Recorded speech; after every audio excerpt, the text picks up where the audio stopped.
You have checked into the Phoenix Boys. It's Brandon, who is the oldest. JN Fiend, Jeremy Phoenix, always a Mountaineer, the youngest. We are here to bring you always a Mountaineer. Hope you're ready to join, ready to have some fun. Pay attention to them stable of running backs. Let's go.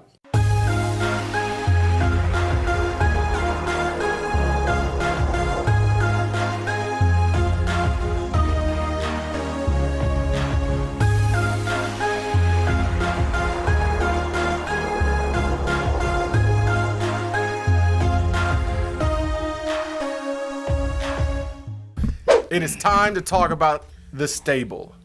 And no, we are not talking about horses in Kentucky. I was about to make a horse noise, but then I felt like I was going to feel sound dumb, so I didn't. Yeah, I feel like that's a safe bet. And then he did it anyway. No, Let's stop. He started. But anyway. Don't stop. Starting is worse than stopping. So, all right. Yeah. We're going to get to it. Because the stable we're talking about resides in Morgantown and is led by Justin Crawford. Backed up by Kennedy McCoy and Martell Pettaway.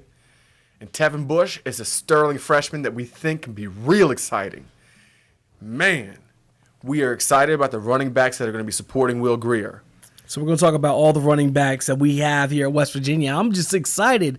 Like, we've got a taste for all of them. Last year, during the year, the three top backs, the first, second, and third, Why do I always say Jamal? Because Jamal Crawford's a legend. That's why, because he's a legend. And then he was a Nick after that. He was a Nick. All right, Justin Crawford. Jamal Crawford is an NBA player, in case you didn't know. He is Mr. Crossover. Oh.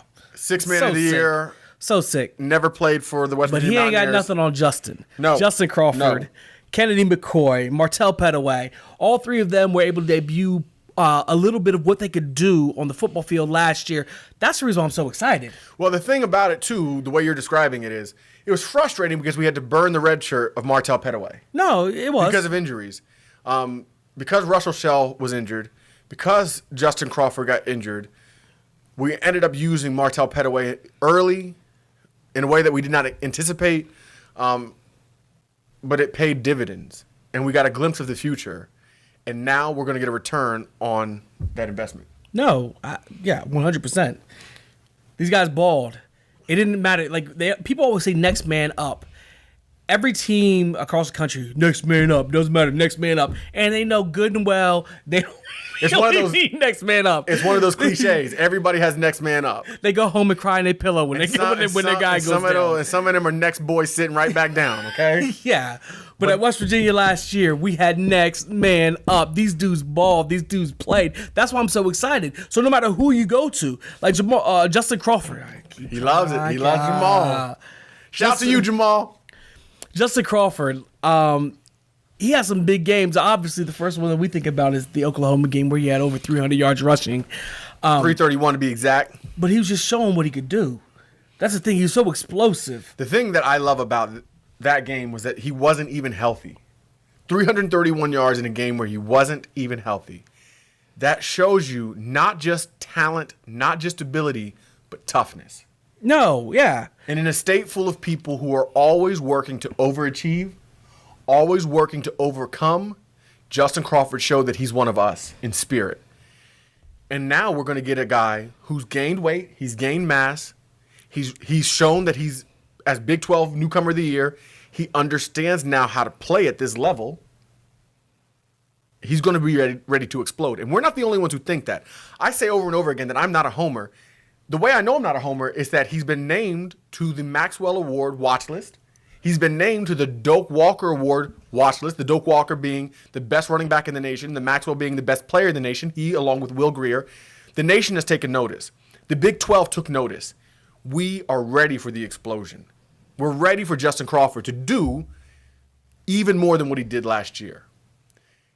And the thing about that is he doesn't have to shoulder the load alone. The pressure is not there for him to do more than what is necessary. He has people to spell him, people that we can have trust in. Because Kennedy McCoy is not just talent, he's proven talent. Martell Pettaway is not just talent, he's proven talent. Tevin Bush showed what he could do in spring practice. We've seen the videos. He looks, dare I say, like a little man who used to wear that number 1. Woo! I'm going to just say my dude, Tavon. Tevin Bush, man, for real. Tevin sounds like Tavon. I saw you hit that L2 button. I was like, oh my God. Like, yeah, for real. Man, put that sauce on him. No, you look good. So we're excited. And that's if Tevin doesn't even get the red shirt. Yeah. And we're not, it's just exciting because we're not even talking about Deshaun Banks. And Deshaun Banks played a lot in the spring game. He's so far down the depth chart, we don't really know if he's going to actually play. But last year we said the same thing about Martell Pettaway.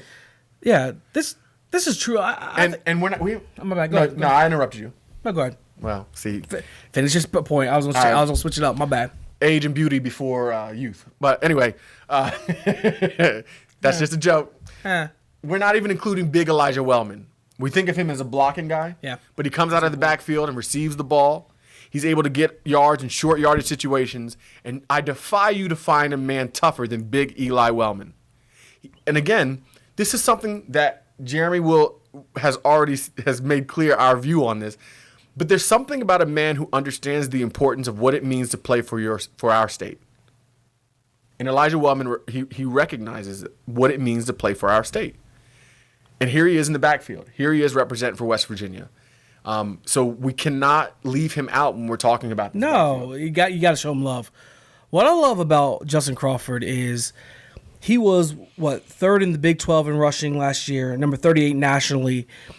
And this dude only started 4 games the entire year.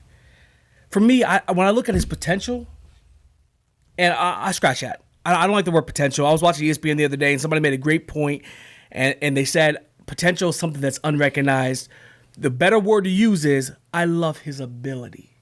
That dude has the ability to go off. Like I said, third in the Big 12, 38 nationally in rushing yards, and the dude only played 4 games. Yeah. We saw the Oklahoma game. He only started 4 games. He played all 13. That's it. He only started 4 games. We saw what he did against Oklahoma. We saw 2 other 200-yard performances.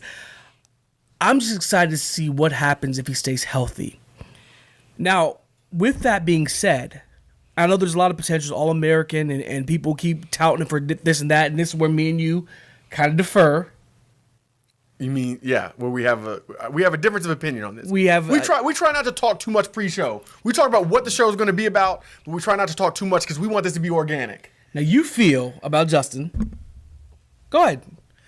This is where I told him, right before the show, I told him that I couldn't wait to get on air because there's something I wanted to say to him.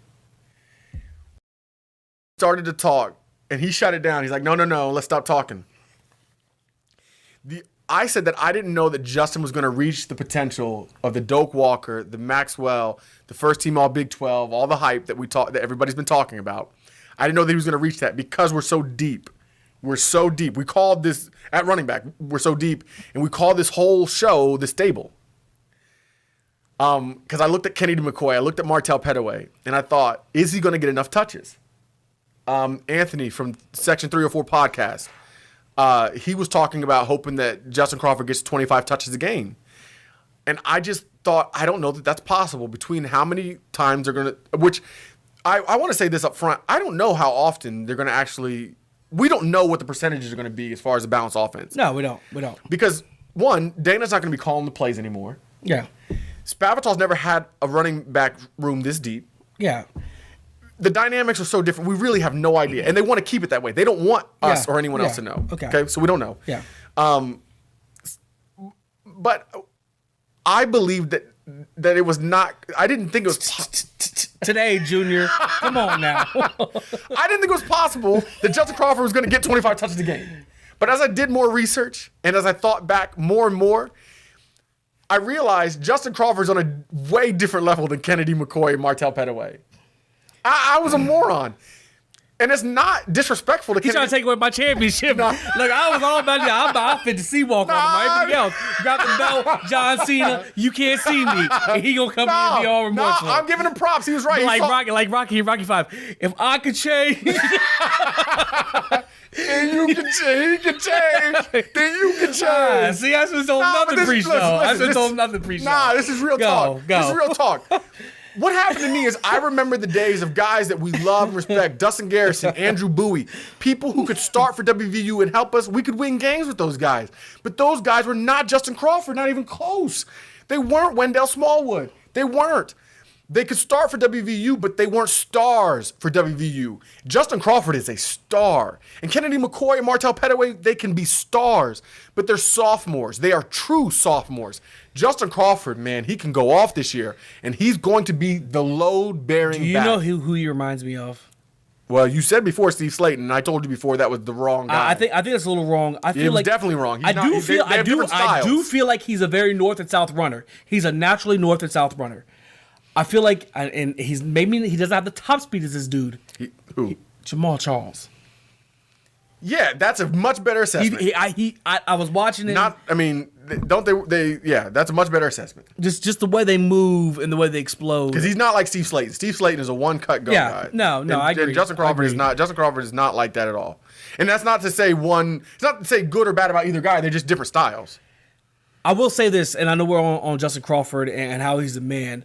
I was also looking at Kennedy McCoy, and when I was watching him, I feel like when he runs, he glides. Do you ever watch like highlights? Who? McCoy? Yeah.